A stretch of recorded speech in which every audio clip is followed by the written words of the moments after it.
قائد اعظم زندہ باد۔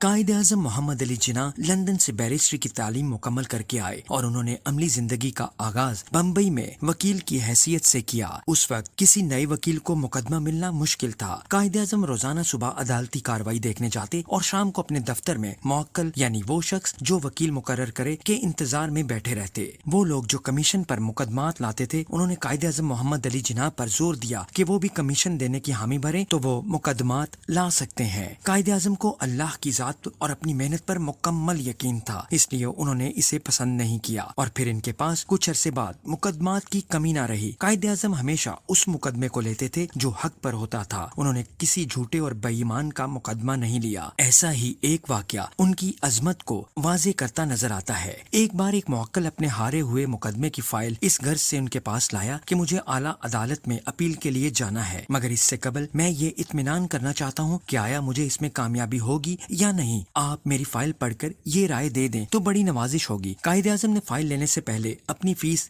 گھنٹے کے حساب سے بتائی اور اندازہ لگا کر بتایا کہ اتنی رقم میرے سیکرٹری کے پاس جمع کروا دو۔ موکل کے چہرے پر ایک رنگ آ کر گزر گیا، اس نے ڈرتے ڈرتے کہا جناب میرے پاس رقم کم ہے۔ قائد اعظم نے معذرت کر لی۔ اسی لمحے موکل کو ایک خیال سوجا، اس نے کہا جناب آپ یہ رقم رکھ لیں اور وہیں تک فائل کا مطالعہ کر کے رائے لکھ دیں جہاں تک یہ رقم ختم ہو جائے۔ قائد اعظم مان گئے۔ مقررہ دن وہ موکل فائل اور رائے لینے واپس آیا تو قائد اعظم نے کہا میں نے تمہاری فائل مکمل دیکھ لی ہے اور رائے بھی تحریر کر دی ہے۔ موکل بے حد خوش ہوا اور فائل لے کر واپس جانے لگا تو قائد اعظم نے مزید کہا اور ہاں تمہاری دی ہوئی رقم بچ گئی ہے، وہ بھی لیتے جانا، مجھے فائل پڑھنے میں بہت کم وقت لگا۔ یہ تھی قائد اعظم محمد علی جناح کی دیانتداری۔ قائد اعظم تحریک پاکستان کے دوران ایک عام کارکن کی بھی بے حد عزت کرتے تھے۔ جب آل انڈیا مسلم لیگ نے چندے کا اعلان کیا تو ملک کے گوشے گوشے سے چندہ آنے لگا۔ وہ چندہ قائد اعظم اتنی مصروفیت کے باوجود خود وصول کر کے رسید دیتے تھے۔ مختار مسعود لکھتے ہیں قائد اعظم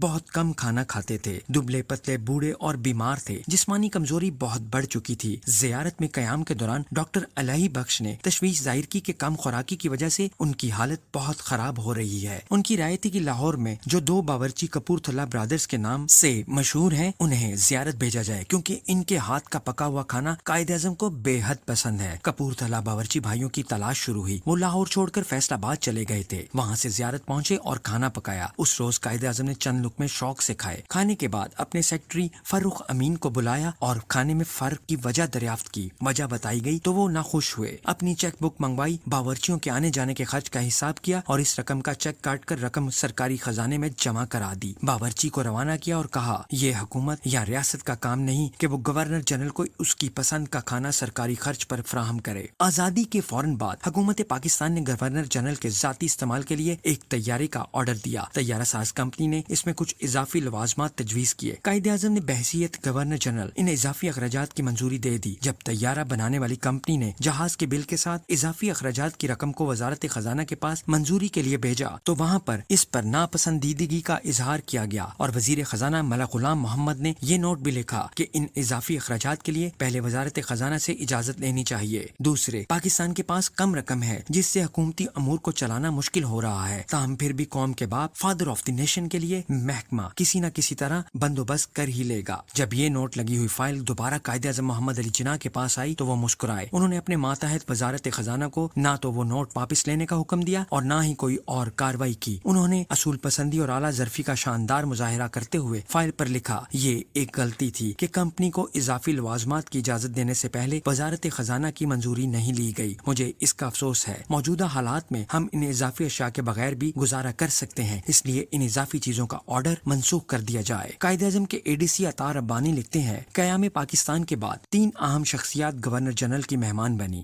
ان میں سے ایک برطانیہ کے بادشاہ جارج ششم کے بھائی ڈیوک آف گلوسٹر اور ان کی اہلیہ تھی۔ ان کی آمد سے پہلے پاکستان میں ایک برطانوی ہائی کمشنر نے گورنر جنرل قائد اعظم محمد علی جناح سے ملاقات کی اور یہ تجویز دی کہ اگر انگلستان کے بادشاہ کے بھائی کی آمد پر گورنر گورنر جنرل خود ایئرپورٹ جا کر انہیں وصول کریں تو یہ خیر سگالی کی علامت ہوگی۔ قائد اعظم نے بڑی سنجیدگی سے جواب دیا کہ میں حکومت برطانیہ کے لیے کوئی مسئلہ پیدا نہیں کرنا چاہتا، کیونکہ اگر میرا بھائی برطانیہ گیا تو پھر بادشاہ کو بھی استقبال کے لیے لندن ایئرپورٹ پر جانے کی زحمت اٹھانا پڑے گی۔ برطانوی ہائی کمشنر لاجواب ہو کر خاموش ہو گیا۔ قائد اعظم صحیح معنوں میں اسلامیان ہند کے قائد اعظم بننے کے قابل تھے، ایک ایسی پسماندہ قوم کے قائد اعظم جو خود شناس اور خود اعتمادی کے جوہر سے محروم ہو چکی تھی۔ اس قائد نے ہمیں غلامی کی تاریکیوں سے نکال کر آزادی کی روشنی اور کامرانیوں سے ہمکنار کیا تاکہ ہم اپنے آپ کو پہچان سکیں، اپنی قومی شخصیت سے واقف ہو سکیں۔ لیکن افسوس کہ پاکستان کی نئی نسل قائد اعظم تو کیا خود پاکستان سے واقف نہیں ہے۔ ورڈکٹ آف انڈیا کے مصنف بیورلے نکلس نے 1964 میں کہا تھا، میں نے 20 سال پہلے پاکستان کی حمایت میں قلم اٹھایا تھا اور ایک دنیا میری مخالف ہو گئی، لیکن میں نے پاکستان کی حمایت میں جو کچھ لکھا تھا اس کی صداقت پر مجھے اس لیے یقین تھا کہ میں مسٹر جناح سے واقف نہیں۔ اور جناح کون تھے؟ آغا خان مرحوم کی زبانی سنیے۔ مجھے اپنی زندگی میں بے شمار سیاستدانوں سے سابقہ پڑا،